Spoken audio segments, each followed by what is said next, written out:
I never imagined I'd be one of those guys airing his dirty laundry online. You know the type, where someone lays out how their life went to hell and everyone else just stares like watching a wreck you can't tear your eyes from. But here I am.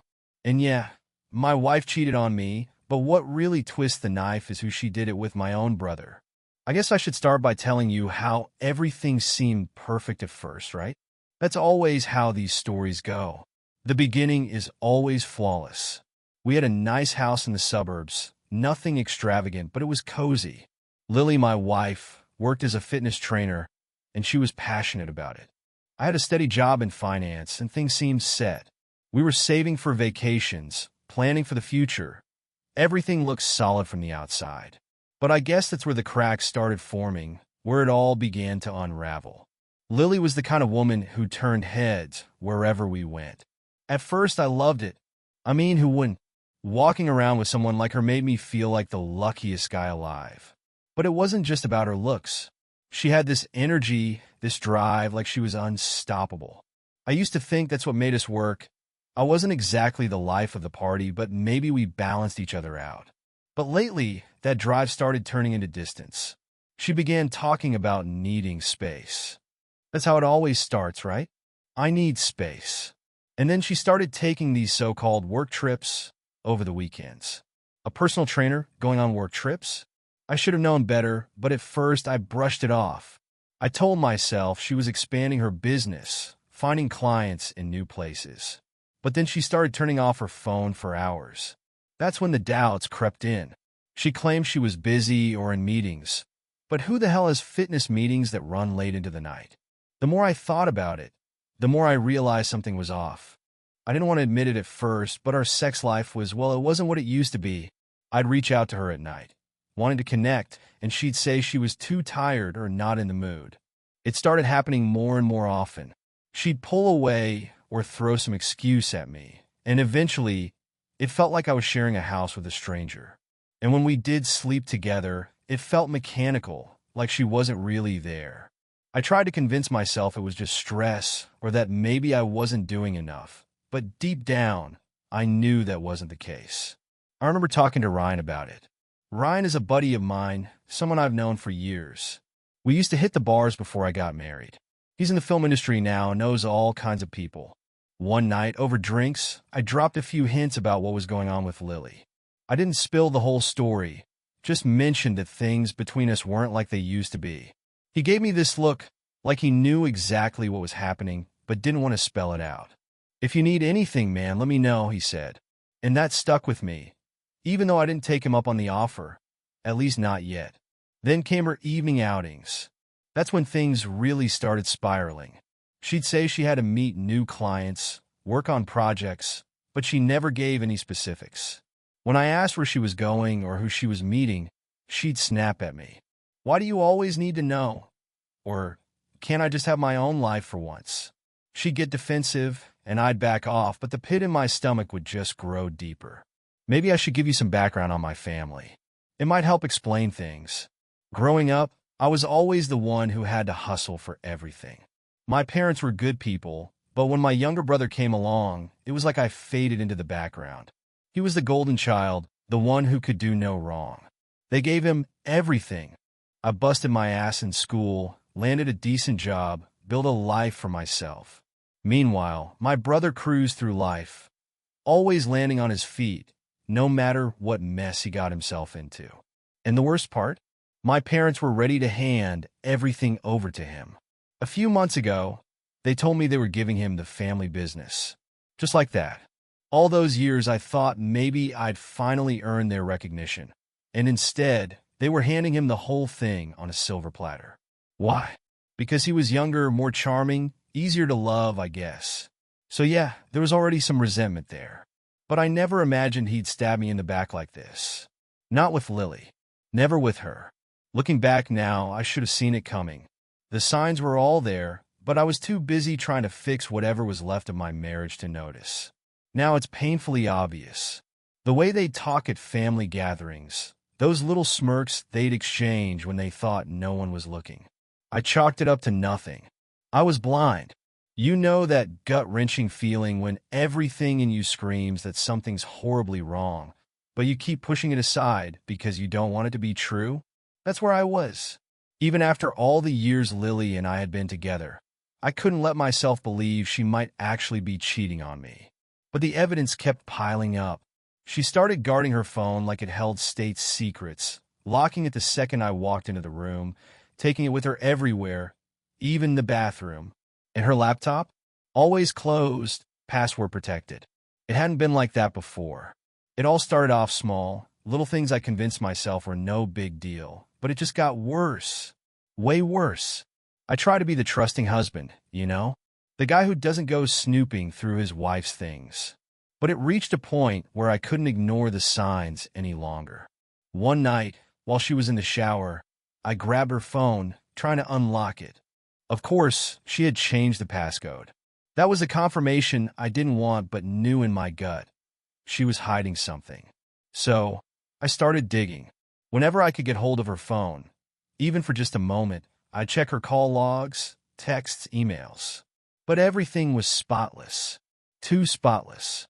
It was as if she was scrubbing every trace of whatever she was doing. And it wasn't just her phone. Her laptop stayed locked too, and anytime I walked into the room, she'd shut it down with that casual, "Oh, just wrapping up some work" excuse. I wasn't stupid. I knew she was covering her tracks. The more careful she got, the more obsessed I became. I started watching her closely. The way she'd smirk at her phone when she thought I wasn't looking, how she'd work late or take those weekend trips and return with vague, tired stories. I knew she was lying, but without proof. What could I say? That's when I reached out to Ryan. Ryan and I had drifted apart over the years, but you know how it is with close friends. No matter how long you go without talking, you can pick up right where you left off. And Ryan, being in the film industry, had connections. He knew how to dig into things that weren't meant to be found. I hadn't told him everything when we first talked about Lily, but now I needed help. I needed someone who could give me the truth I was too scared to face on my own. "Hey man," I said, my voice shaky over the phone. "I think Lily's hiding something. I'm not sure what, but I need to find out. Can you help me?" Ryan didn't miss a beat. "Of course, dude. I'll see what I can dig up." That was all it took. Just knowing Ryan was on the case lifted some of the weight of paranoia off my shoulders. But nothing could have prepared me for what he found. It was late when he called me back, and I could hear the tension in his voice. "David, I found something. You need to see this." My heart pounded as I asked, "What is it?" He didn't answer right away. Instead, he sent me a link. No explanation, just a URL. My hands shook as I clicked on it, leading me to some adult site I'd never seen before. And there she was, Lily, my wife, wearing things I'd never seen her in, doing things I could barely bring myself to describe. It felt like my world shattered in that moment. My stomach knotted, my throat closed up, and I couldn't breathe. I sat there, frozen, staring at the screen in disbelief as the video played. The one person I thought I knew better than anyone was right there, but in a way I never imagined. It wasn't just her body on display. It was her face, her expressions. She didn't look like she was acting. She looked comfortable, confident, like this was who she truly was when no one else was watching. And then I saw him, Ethan, the same Ethan who had been working with her on those fitness projects. I didn't need Ryan to spell it out. I knew it was in the moment I saw his face. Whatever they were filming, it sure as hell wasn't fitness. I don't know how long I sat there, staring at the screen, even after I'd closed the tab. My mind kept replaying the video over and over. I couldn't shake the thought of how normal she acted around me, as if nothing was wrong. The woman I kissed goodbye each morning, the woman I slept next to every night, was out there selling herself to strangers, and I hadn't had the slightest clue. I called Ryan back, my voice barely a whisper. How long?" "A while," he said softly. "From what I found, it looks like she started with one video, maybe just testing the waters. But then it grew. She's been doing this for months, David, under a pseudonym. She's kind of a big deal in that world. Months. My wife had been living a double life for months, and I had no idea. I felt like an absolute idiot. No, worse than that, I felt like I didn't even know who I was anymore. Everything made sense now. The late nights, the secrecy, the weird behavior, the work trips. She wasn't out there building a fitness empire. She was out there filming with Ethan and God knows how many others, and then coming home to me like everything was perfectly fine. But nothing was fine. Not anymore. And in that moment, I knew my marriage was over. For days, I carried the weight of that video like a crushing boulder on my chest. Every time I looked at Lily, I felt sick to my stomach. How many times had I kissed her, held her, while she was out there with Ethan? I couldn't keep pretending everything was okay, but I had no idea how to start the conversation. How do you even begin to tell your wife that you've discovered her double life in the most humiliating way possible? That night, after sitting through dinner and watching Lily laugh like everything was perfectly normal, I couldn't take it anymore. I snapped. We were on the couch, her glued to her phone, probably texting him while I sat there, staring at her, my mind racing. My heart was pounding so hard it felt like it would burst out of my chest. Finally, I couldn't hold back. I stood up, grabbed my laptop, and sat down right in front of her. "We need to talk," I said, my voice shaky but determined. She didn't even bother to look up from her phone. "What's up?" she asked like she couldn't care less. My hands were trembling as I opened the laptop, pulled up the video Ryan had sent me, and shoved the screen toward her. "Explain this." For a moment, she didn't react. She just stared at the screen, her face completely blank. Then slowly I saw it panic. Fear. She snapped the laptop shut and jumped to her feet, as if putting physical distance between herself and the screen could somehow erase what I'd just shown her. But it was too late. I knew everything now. "David, I can explain," she stammered, taking a step back, her hands up like she was trying to shield herself from me. "Explain? What the fuck is there to explain, Lily?" I shouted, standing up, my rage spilling over. "How long have you been doing this? How long have you been screwing him?" She shook her head, tears starting to form in her eyes, but I wasn't buying it. I didn't care about her crocodile tears. "It's not what you think," she said, her voice trembling. "I didn't mean for it to go this far." "Oh, right, sure." I spat, the bitterness dripping from my words. "So what? You accidentally started acting in porn? Accidentally fucked Ethan?" I couldn't even recognize her anymore. This wasn't the woman I married. This wasn't the woman I thought I knew. "David, please, just listen," she begged, her voice breaking. "It started out as a way to make extra money. That's all it was. You were always at work, and I felt like I was just waiting around for you to come home every day. I needed something for myself. Financial independence. Something that wasn't tied to you. And then Ethan, he offered me this opportunity." I stared at her, disbelief written all over my face. "So your big plan for independence was to star in porn? What the hell is wrong with you?" She wiped at her tears, her words coming out in a rush. "It wasn't supposed to be like this, David. It was just one video at first just to see how it went. And then it had snowballed. People wanted more. And Ethan, he told me it was a way to feel empowered. To take control of my own life. Empowered." I almost laughed, but it came out as more of a snarl. "You felt empowered by screwing other people on camera?"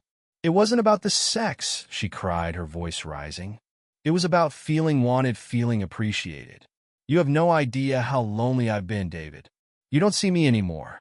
All you care about is your job, your money, and making sure everything looks perfect from the outside. But you never asked me how I felt. You didn't care." I stood there, my mind spinning, trying to process what I was hearing. Was this her excuse? That I wasn't giving her enough attention, so she decided to do this? "So, this is my fault?" I asked, my voice dangerously low, barely holding back the rage.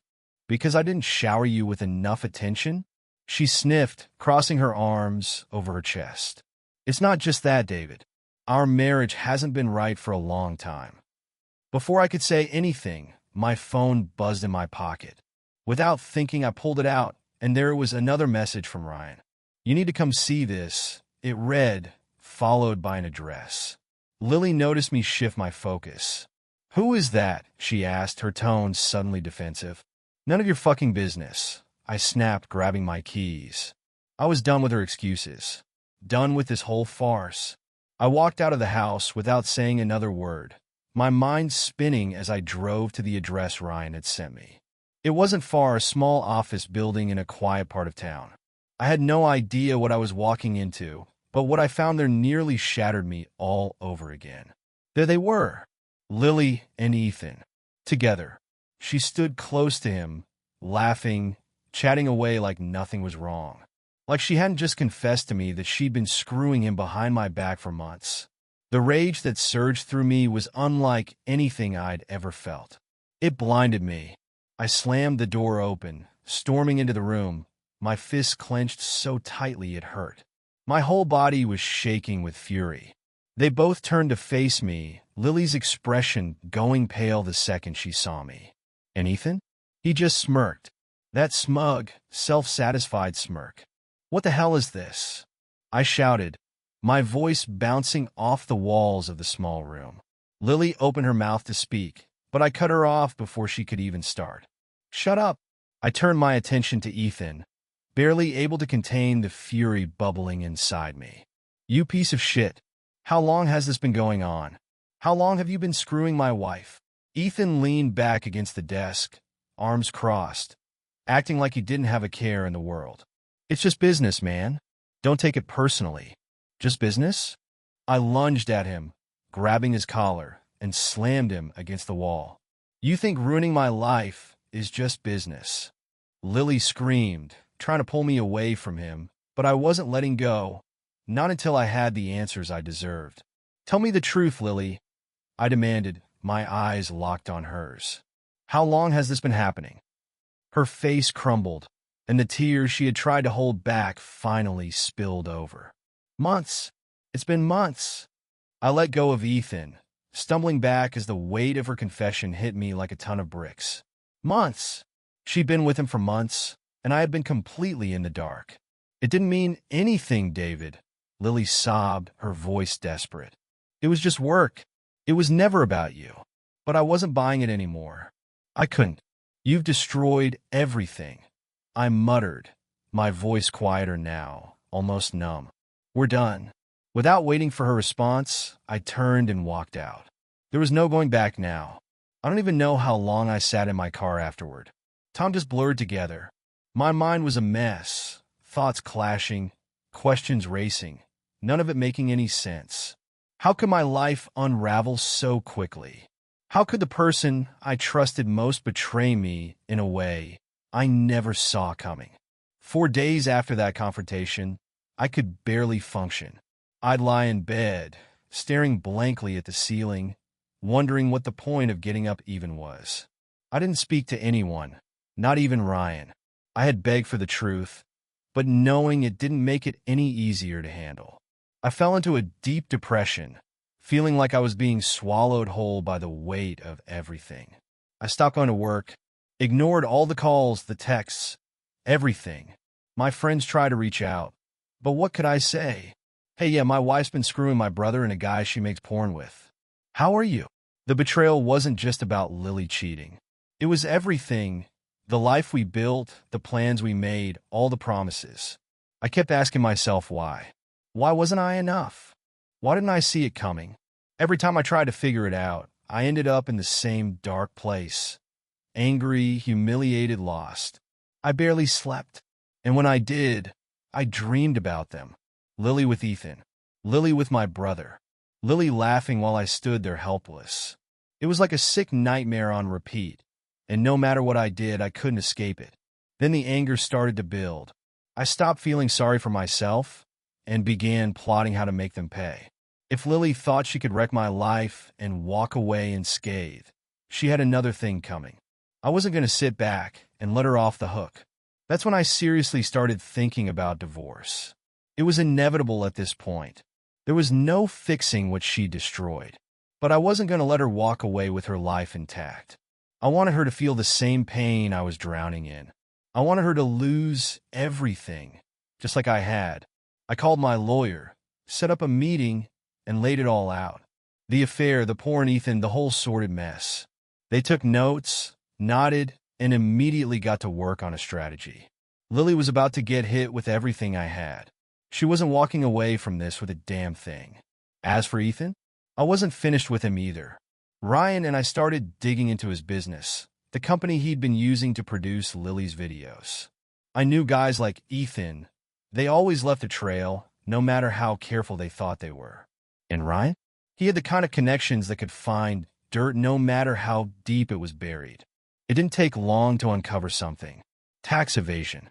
Financial fraud. Turns out Ethan had been skimming money from his project for years, funneling it into some offshore account. He thought he was untouchable, but Ryan dug deep enough to expose the cracks. The more we uncovered, the bigger his web of corruption became. I wasn't just going to ruin his relationship with Lily. I was going to bring his entire empire crashing down. But knowing wasn't enough. We needed solid evidence. Ryan got to work behind the scenes, gathering documents, pulling records, even finding witnesses who could testify against Ethan. We were building a case, piece by piece, slowly but surely. I didn't just want revenge. I wanted justice. Lily had chosen to be part of Ethan's dirty world, so she was going to go down with him. I began looking at every part of Lily's life that I could dismantle. The fitness business she'd built, she'd used our joint assets to fund it, so I was going to take my share and leave her with nothing. The house? No issues keeping that either. I didn't care how much it would cost me in legal fees. I was ready to leave her with the ruins of the mess she'd made. As I worked alongside my lawyers, that burning rage inside me only intensified. Every time I signed a document or sat through a strategy meeting, it felt like I was clawing back parts of myself that Lily had ripped away.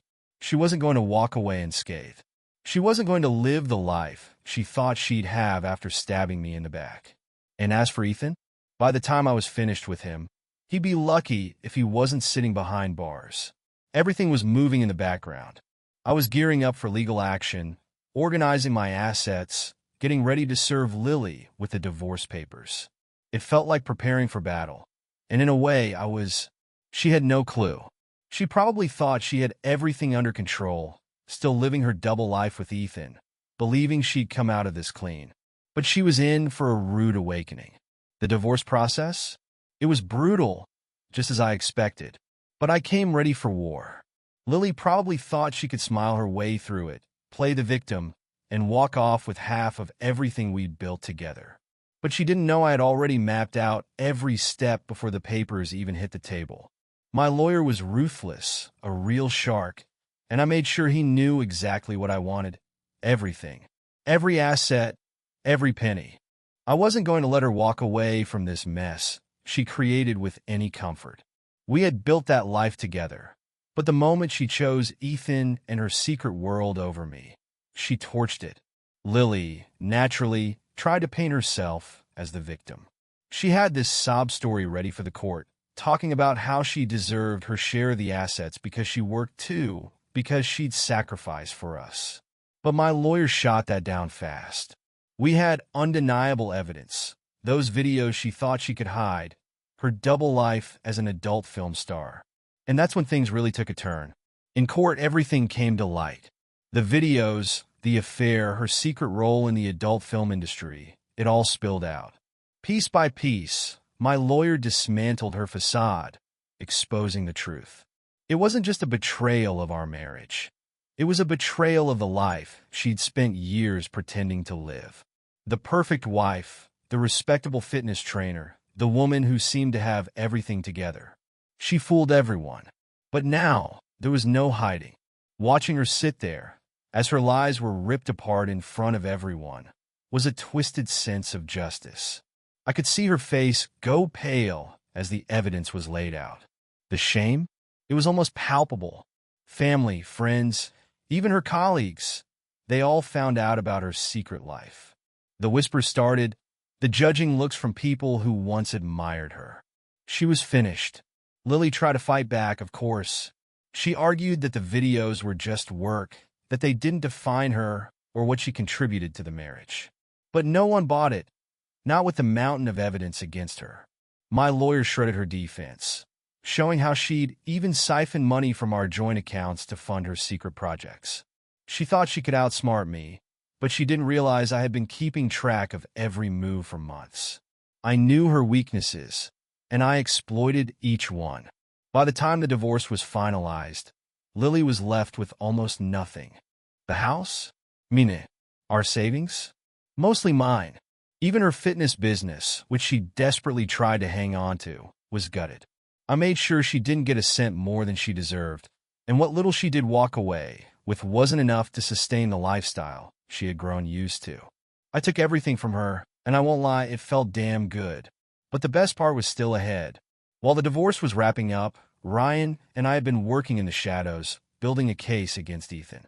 We dug deep, bank records, shady contracts, you name it. Ethan wasn't just a sleazeball who slept with my wife. He was a crook, and now we had all the proof we needed. We took him to court. Fraud, tax evasion, money laundering, it all came crashing down on him. His entire business was a scam, and when we finally exposed it, the whole thing collapsed like a house of cards. His reputation in the industry? Completely shattered. His career? Done. No one wanted to work with a guy who couldn't keep his book straight, let alone one involved in criminal activity.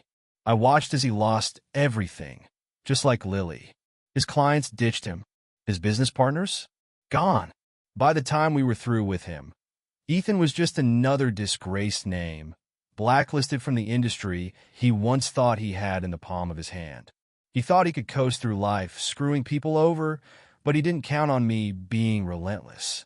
The fallout from their demise was like watching a slow-motion train wreck. Lily's friends? They vanished. People she had once worked with in the fitness industry?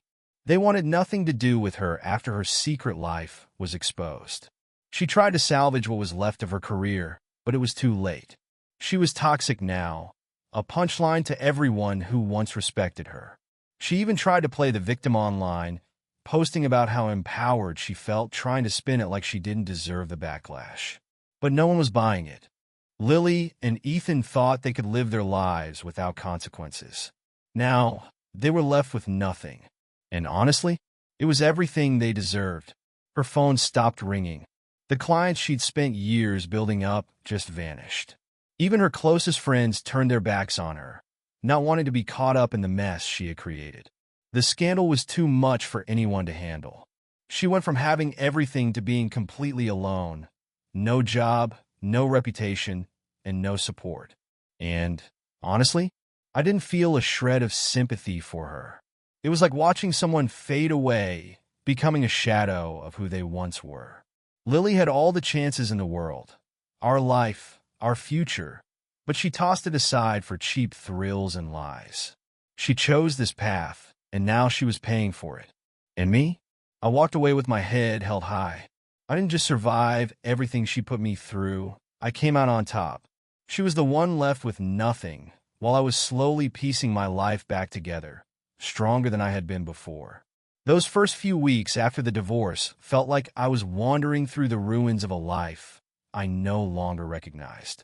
Everything was in pieces, shattered by the betrayal and the fallout from Lily's lies.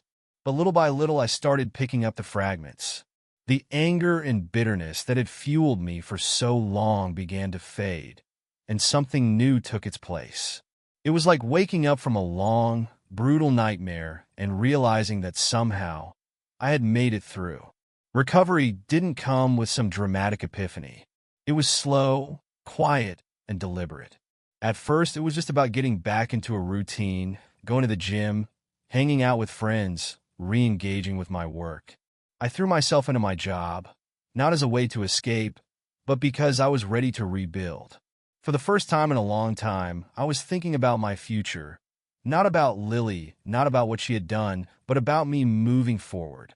And that's when Emma came into the picture. Emma wasn't anything like Lily. She didn't have that intense, overwhelming energy that had always surrounded Lily. No, Emma was calm, steady, and real. We met through some mutual friends, and it wasn't one of those love-at-first-sight moments. There wasn't an instant spark or overwhelming attraction. But that's what made it different. With Emma, everything felt easy. We started slow. Coffee dates, long walks, just talking. I wasn't in any rush to dive into something serious, and Emma understood that. She had her own history, her own heartbreak, so there was no pressure between us. No rush, no expectations of some whirlwind romance. She was patient, and that was exactly what I needed at the time. As the months passed, I started to notice changes in myself. I wasn't angry all the time anymore. I wasn't constantly consumed by thoughts of Lily and Ethan and everything they had done to me. For the first time in what felt like forever, I was laughing again. I was feeling good about myself. Slowly, my confidence started to come back, and with it came a sense of peace I hadn't felt in years. Emma never pried into my past. She didn't push me to talk about Lily, didn't bombard me with questions. But she was always there, quietly supporting me as I rebuilt my life. We spent more and more time together, and before I knew it, what had started as a careful friendship evolved into something more. Something real. We didn't make grand plans or promises for the future like Lily and I used to. But there was something far more important between us: trust, honesty.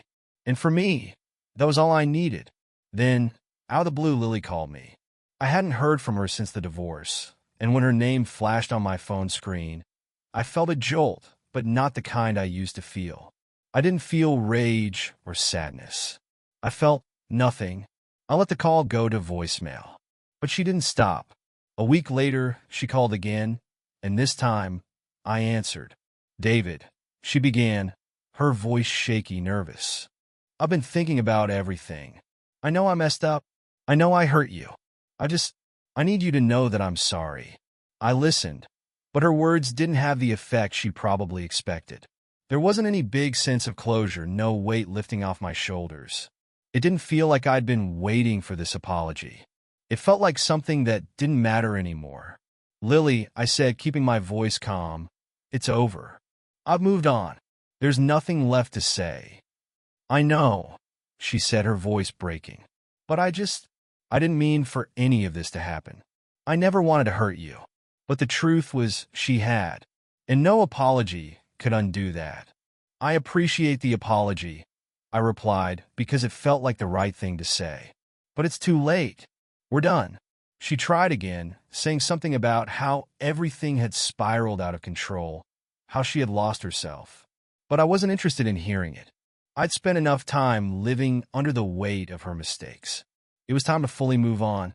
That was the last time I spoke to Lily. There wasn't any sense of triumph or vindication after that conversation. What I felt was freedom. Freedom from the anger, the pain, the bitterness. Freedom to finally live the life I wanted without the past weighing me down. A few weeks later, I was walking through a park with Emma. It was one of those clear, crisp mornings where the air feels fresh and everything just seems possible. We didn't talk much. We didn't need to. There was this quiet understanding between us, a sense of peace I'd never had before. As we walked, I realized that I was truly happy. Not the kind of happiness that comes from having everything figured out, but the kind that comes from knowing that no matter what happens, I'll be okay. I had survived. I had come out on the other side, and I was stronger for it. Emma squeezed my hand, and I looked at her, smiling. She smiled back, and in that moment I knew I had finally left the past behind. Lily, Ethan, all of it was just a memory now, a closed chapter. As we walked down that path together, I knew I wasn't walking away from anything anymore. I was walking towards something better, something real, something I had built for myself.